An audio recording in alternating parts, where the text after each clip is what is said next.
본문의 말씀은 애굽을 탈출한 히브리 민족들이 첫 번째 겪게 되는 위기 상황을 보여주는 말씀입니다. 1절과 2절 말씀을 보시면 하나님께서는 출애굽한 이스라엘 백성들이 그 진로를 갑자기 변경시키시는 그러한 모습을 보게 되는데요. 하나님의 이 비합리적이고 비논리적이고 이성적으로 납득이 되지 않는 이 행로 변경에 대해서 그 장소가 어디인가 성경이 이렇게 소개를 합니다. 그 장소는 이스라엘이 앞으로 전진하는 그 중간에 홍해 바다가 앞을 가로막고 있고 그 옆은 사막이 있고 또 그 반대편에는 산이 그들을 가로막고 있는 그러한 장소입니다. 나아가기도 어렵고 물러서기도 어렵고 이러지도 못하고 저러지도 못하는 아주 입장이 곤란한 진퇴양난의 상황에 처해 있습니다. 모세가 어떤 사람이죠? 모세는 애굽에서 40년을 고대의 탁월한 학문을 배웠죠. 언어를 배웠죠. 무술도 익혔습니다. 문무에 아주 탁월한 사람입니다. 그리고 40년을 광야에서 사람들과 함께 살고 양떼를 치면서 광야의 지도가 내비게이션처럼 모세 안에 탑재되어 있는 그런 현장 전문가입니다. 이론과 실제가 겸비된 실력자 모세의 눈으로 볼 때 홍해 앞에 진을 치고 대기하라고 하시는 그 하나님의 명령은 매우 당혹스러울 수밖에 없겠지요. 그러나 그 말씀에 순종합니다. 7절에 보시면 아니나 다를까 이 바로의 이집트의 최정예 부대가 홍해를 향해 이들을 뒤쫓기 시작합니다. 7절 보실까요? 선발된 병거 600대와 애굽의 모든 병거를 동원하니 지휘관이 다 거느렸다 이렇게 말씀을 하지요. 장교로 편성된 최정예 특수부대, 당시 이집트의 중앙정보국 CIA, 연방수사국 FBI 모든 국방력을 다 총동원해서 전투 태세를 갖추고 이 히브리 민족들을 쫓아가고 있습니다. 그에 반해 히브리 민족들은 아이들, 임산부도 있고 노약자도 있고 환자도 있고 노인과 청장년층 모두를 합해서 200만 명이 넘는 대군이 집단 행군을 하고 있는데 거북이보다도 더 느리게 진행을 할 수밖에 없겠지요. 애굽 군대와 맞서서 싸울 준비도 되어 있지 않고 무기도 없습니다. 그런데 이 무방비 상태의 시민들을 잡기 위해서 애굽의 군대가 총동원된 이유가 무엇일까요? 그것은 바로 왕이 히브리 사람들을 도우시는 구원자 여호와를 두 눈으로 목격했고 여호와 하나님을 지금 의식하고 있다는 것을 보여주는 말씀입니다.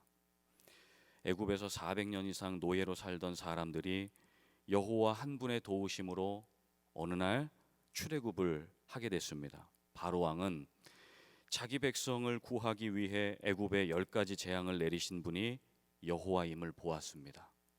바로 왕은 자기 백성을 위해 유월절 어린 양의 피를 뿌리고 바른 그 가정들을 한 가정 한 가정 구원하시는 그분이 누구신가?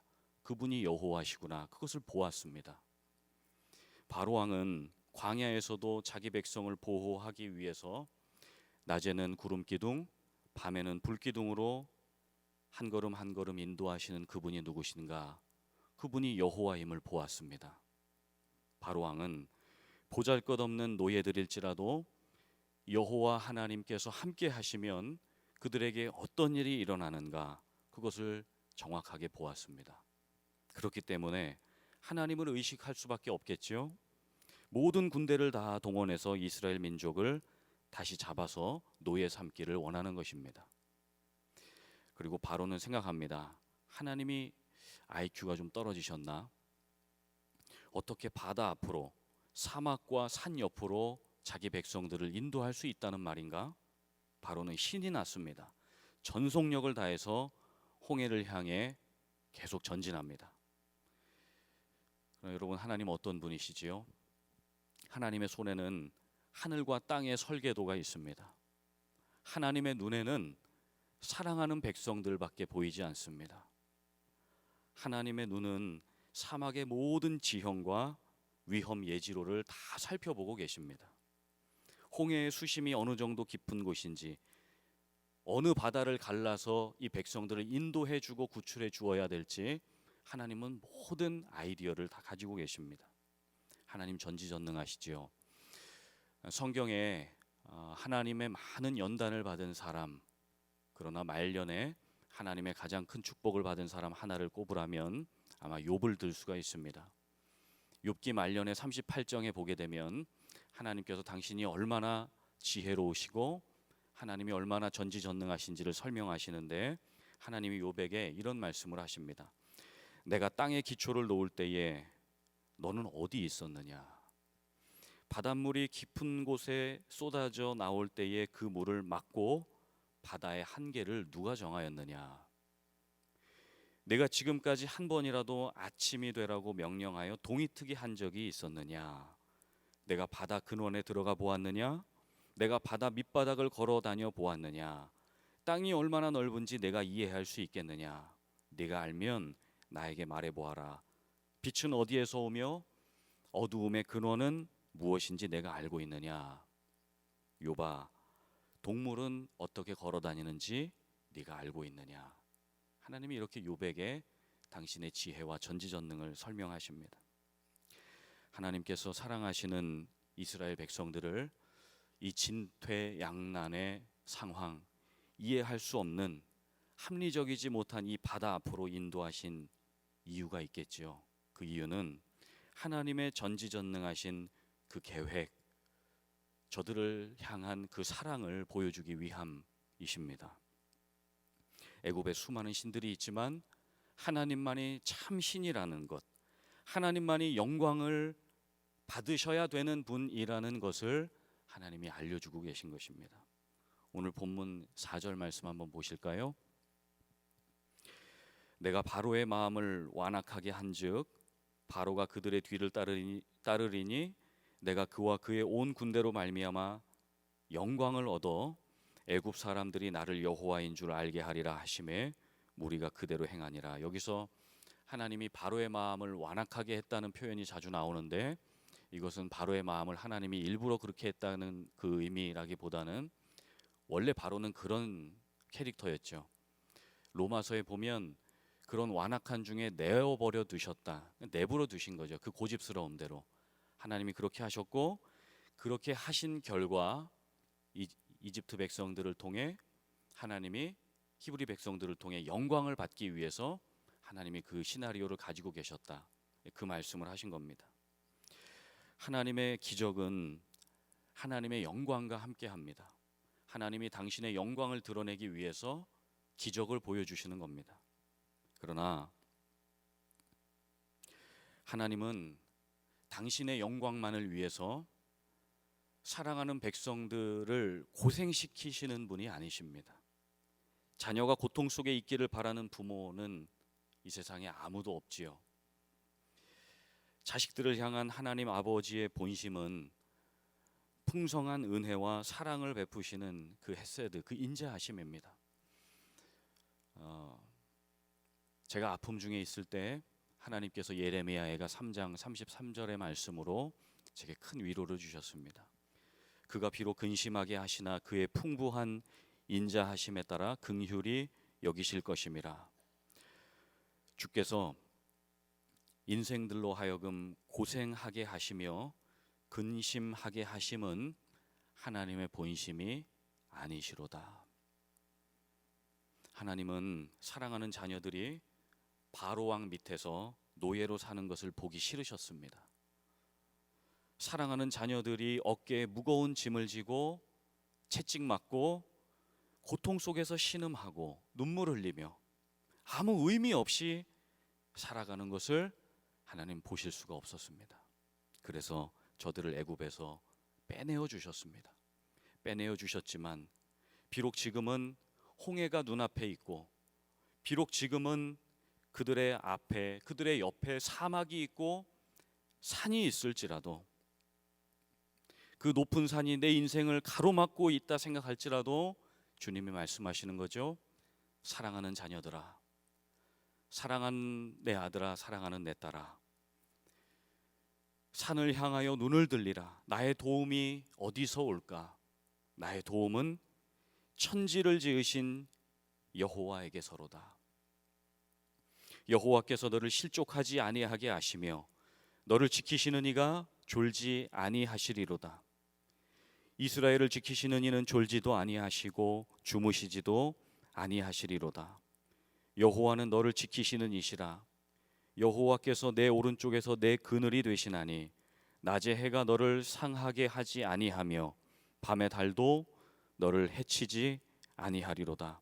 여호와께서 너를 지켜 모든 환난을 면하게 하시며 또 내 영혼을 지키시리로다. 여호와께서 너의 출입을 지금부터 영원까지 지키시리로다.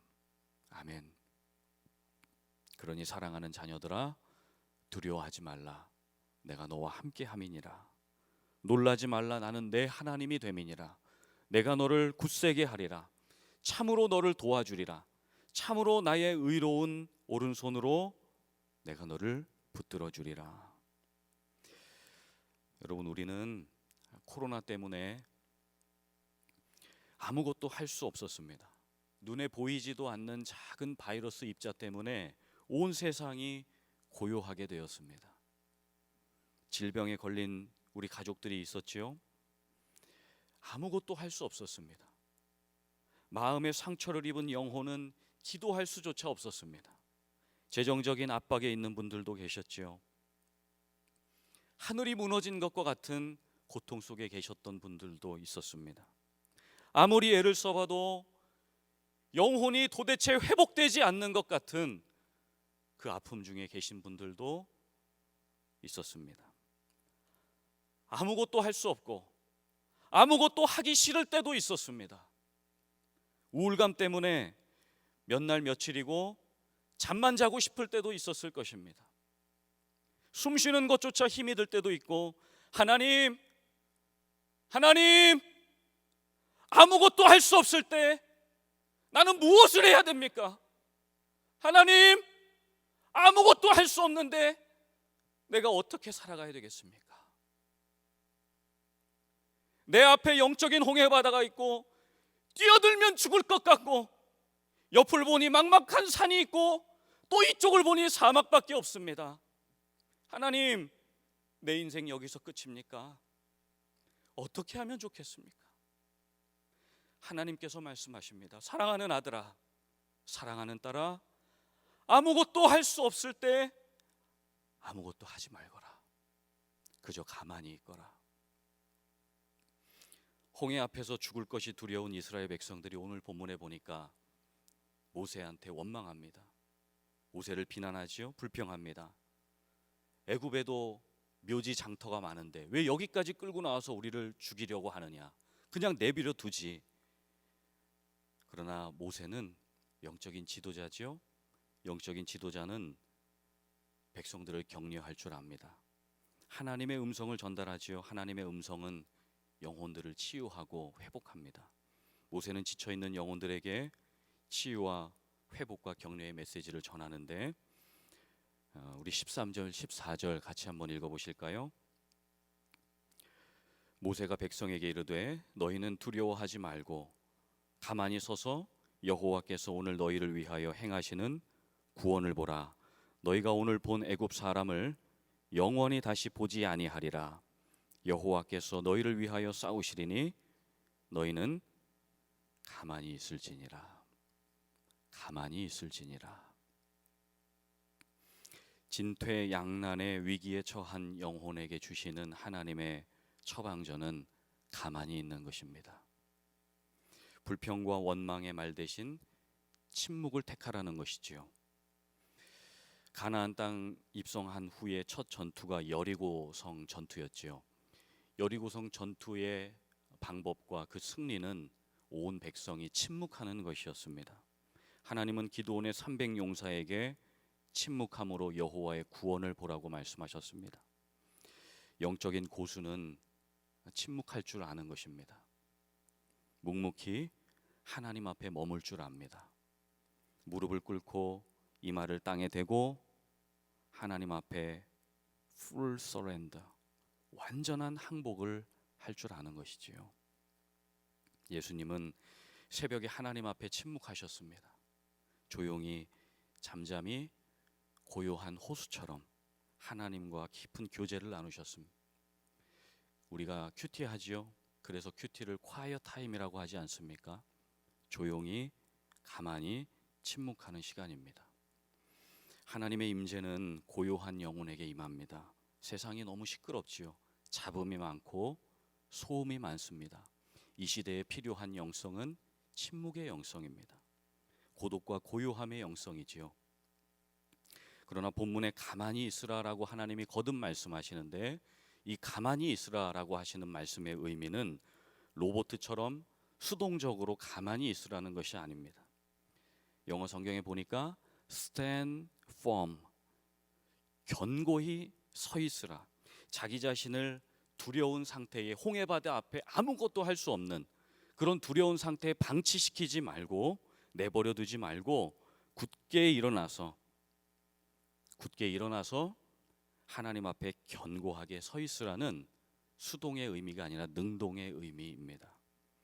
큰 나무가 견고하게 서 있으려면 뿌리를 깊게 내려야 됩니다. 예수님께 뿌리를 깊게 내리면 내릴수록 우리의 영혼은 견고하게 서 있을 수 있습니다. 힘을 낼 수 없을 때 힘을 내지 마십시오. 그냥 버티십시오. 말씀의 뿌리를 내리고 버티고, 기도로 하늘 향해 두 팔을 뻗으며 버티고, 하나님 앞에 부르짖음으로 버티고, 찬송으로 하나님의 임재 가운데 거하며 하나님의 영광 가운데 거하시고 버티실 수 있기를 바랍니다. 오늘 우리의 삶에 신앙적인 방황이 있을 수 있고, 원치 않는 손님처럼 고난과 시련과 아픔이 찾아올 때가 있고, 그러나 우리가 기억할 것은 결국 하나님은 모든 것을 선하고 아름답게 한 걸음 한 걸음 인도하시는 하나님이시라는 것, 우리가 기억하실 수 있기를 바랍니다. 우리 주님 다시 뵈옵는 그날까지 믿음에 굳게 서십시오. 하나님만을 잠잠히 바라보십시오. 우리를 향한 주님의 계획을 주님이 마음껏 펼쳐가실 수 있는 그 자리와 그 권리를 주님 앞에 다 내어드리실 수 있기를 바랍니다. 오늘도 하나님은 사랑하는 자녀들을 위해 일하시는 우리의 아버지이심을 기억하실 수 있기를 바랍니다. 우리를 위해 홍해의 길을 내고 계신 분이 하나님 우리 아버지이십니다. 약속의 말씀을 믿고 하나님의 구원하심을 바라보시는 우리 귀하고 복된 성도님들을 예수님의 이름으로 사랑하고 축복합니다. 함께 기도하겠습니다. 존귀하신 하나님 우리 아버지, 오늘 출애굽기 말씀을 통하여서 사랑하는 주의 백성들을 한 걸음 한 걸음 인도하시는, 광야의 길을 내시고 새 생명을 허락하시는 하나님을 기억하게 하심을 감사합니다. 하나님 앞에 늘 영광과 찬송과 기도와 말씀으로 반응하며 주님 앞에 영광 돌리는 저희들 삶 될 수 있도록 주의 성령께서 늘 함께하여 주옵소서. 이 시간에도 주님 앞에 기도하며 부르짖는 주의 백성들, 기도 제목 가운데 신실하게 응답하여 주시고 하나님의 큰 영광 중에 사로잡혀 하나님의 영광 가운데 살아가는 저희 모두들 되어지도록 주님 축복하여 주옵소서. 감사하며 존귀하신 예수님의 이름으로 간절히 기도하옵나이다. 아멘. 우리 함께 기도 제목 보며 기도하겠습니다. 진퇴양난의 순간에도 하나님을 가만히 잠잠히 견고히 바라보며 승리하게 하소서. 팬데믹으로 어려움 중에 있는 성도님들에게 은혜를 베풀어 주시고, 담임 목사님과 교회 목회자들 모든 직분자들이 성령 충만함으로 사명을 감당하게 하소서. 5월 가정 부흥회를 통해 모든 가정들이 치유와 회복의 은혜를 누리게 하소서. 북한 우리 동포가 사는 나라를 위해서 기도할 때 남과 북이 주님의 뜻대로 협력하여 평화적인 통일을 이루게 하소서. 우리 이와 같은 기도 제목 붙잡고 여러분 가지고 나오신 기도 제목 붙잡고 하나님의 응답하심을 기대하며 우리 주님 이름 한번 부르고 간절하게 기도하겠습니다.